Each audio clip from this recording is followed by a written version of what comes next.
what is new, that biodiversity credit. So basically they're going beyond biodiversity offset by trying to extract the value of the biodiversity offset into credits, which means the credits will be traded now. So credits are with me. I can do anything with the credits. Either I trade or I compensate for my own destruction. Okay. Now, this biodiversity offset, as you rightly said, has been there for the last 50 years almost in various environmental regulations. How? One of them is the EIA, Environment Impact Assessment.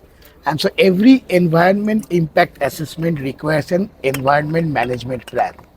And for the environment management plan to be to address the problem, there is a mitigation hierarchy.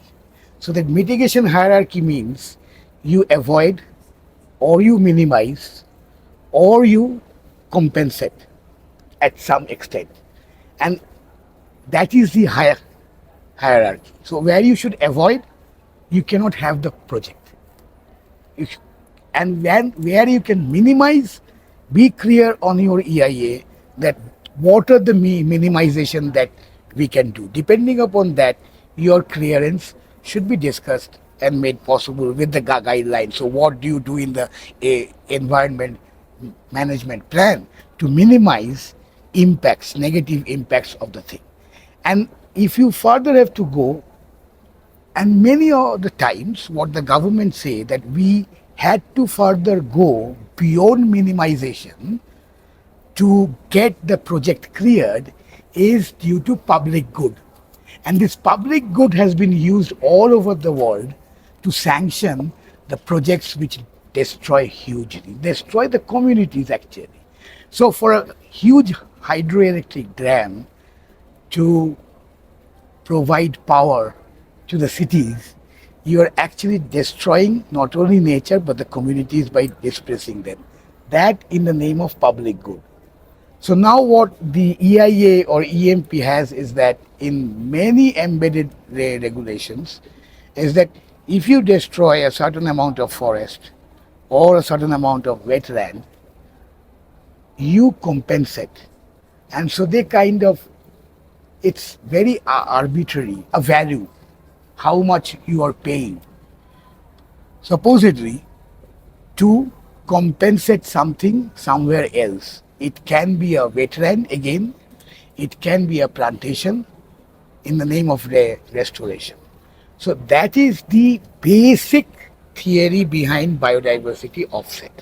So you are destroying a forest with biodiversity or a wetland, and then you are paying to compensate that destruction somewhere else. The ethical thing is this cannot be done. Scientifically, you cannot replicate nature to some kilometers away by saying that here is the replication of what we have destroyed. So that's the basic problem of ethics, you know. And there are umpteen reports, studies, academics which says that restoration, full restoration is not possible. In terms of forest, we say the best way to restore a forest is naturally. You have a degraded forest, you have destroyed it, leave it for 30 years, 40 years, it will grow naturally. It's a secondary forest. It's better than a planted forest. But then in terms of biodiversity, if there was a habitat of birds, bees, animals, it's very difficult to bring that back, even if you have a natural restoration. So these are the main conditions under which we are talking about biodiversity offset. So why are you doing that? It's basically you want to perpetuate what you are doing, but you are saying, okay, I will compensate you. And that is the finance flow they are showing for the restoration. What they are saying is biodiversity conservation or a protected area. Now the problem is there are more problems related to that.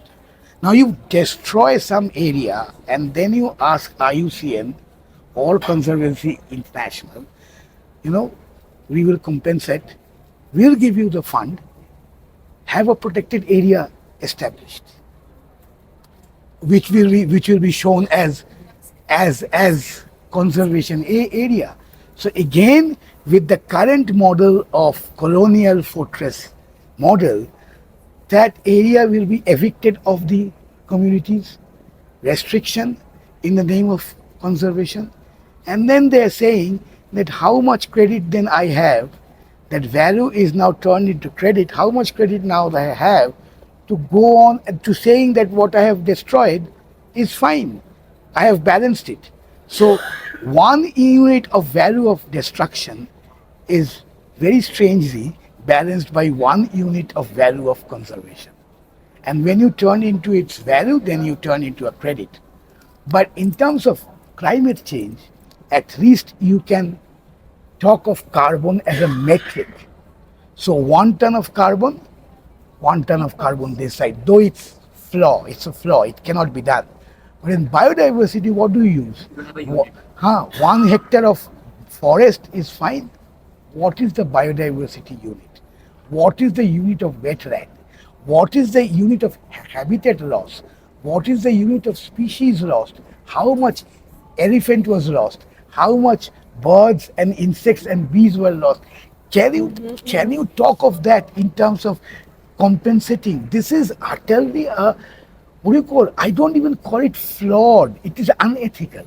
This is and under which criteria? Who decides the criteria to measure the loss of biodiversity? The guidelines. To this time, the academic literature that I have studied, they have not been able to find out a value of all these things. So how should you do it? What is the credit that you are going to give? Tell us.